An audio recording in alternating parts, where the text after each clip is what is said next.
What is going on, you guys? Steve with the video for you today. So today we're going to do a hobby talk video, and just kind of wanted to say a quick thing about something with this hobby and kind of what I experienced at a local card show here recently.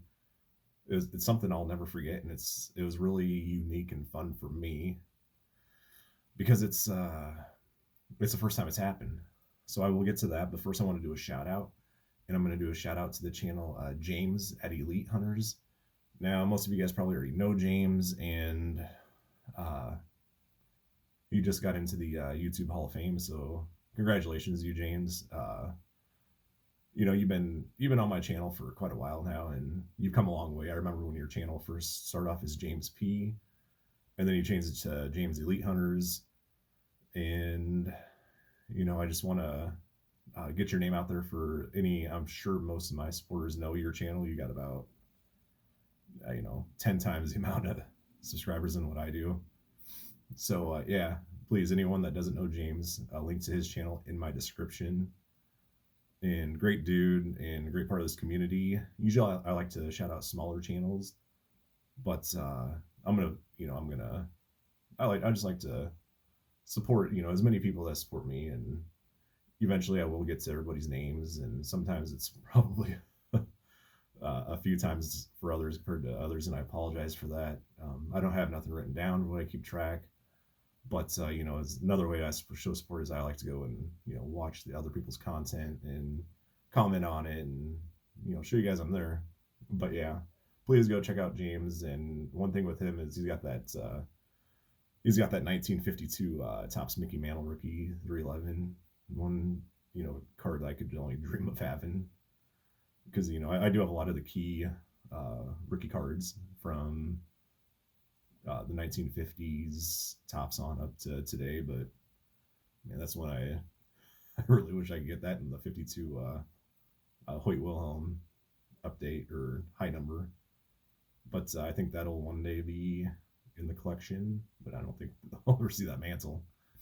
Um, so a little bit about the hobby talk, and it's going to actually be a little bit about cards today. Is I met up with a couple YouTubers a few weeks back at a local card show, and one is the Rude Dog 21. Most of you guys know Mark's channel, and the other one is Larry Barkin, which I guess I never really connected the dots. If you flip the L and the B, you get Barry Larkin. But yeah, I met up with both of those guys, and Larry Barkin's channel, he does not make content, but he he watches stuff, and trying to talk him into maybe one day starting up making content, because sharing your collection is something really fun and really cool.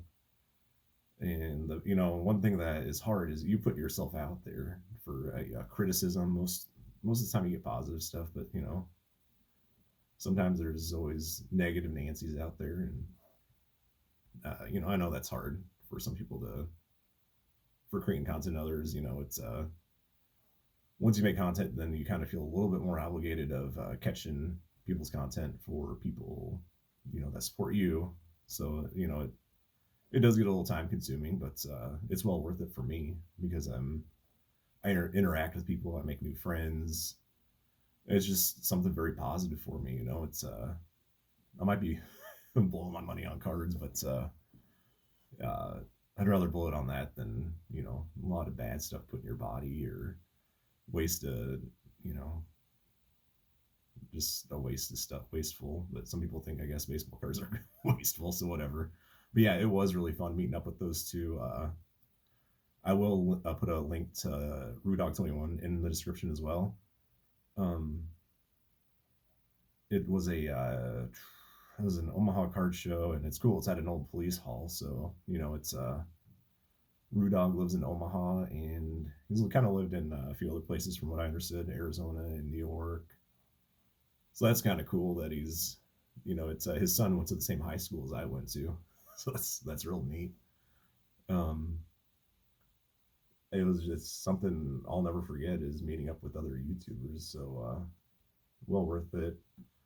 very fun. I hope to eventually meet up with them again. I don't go to the Omaha card shows. This is actually the first card show I've been to since COVID. I've only been to the LCS a few other times since COVID, not because of my fear of getting COVID. It's just I just kind of stopped going to that stuff and more relied on online purchases. Sometimes I feel like, especially card shows, can get kind of overpriced, but feel like you can find a bigger bang for your buck on eBay and whatnot, as long as you know what you're buying and how you're buying and all that kind of those kind of things. But yeah, it was a really fun experience meeting a couple of YouTubers, and thanks for meeting up with me, guys. I know we emailed each other and texted each other a few times to and it just worked out. So that was pretty cool. A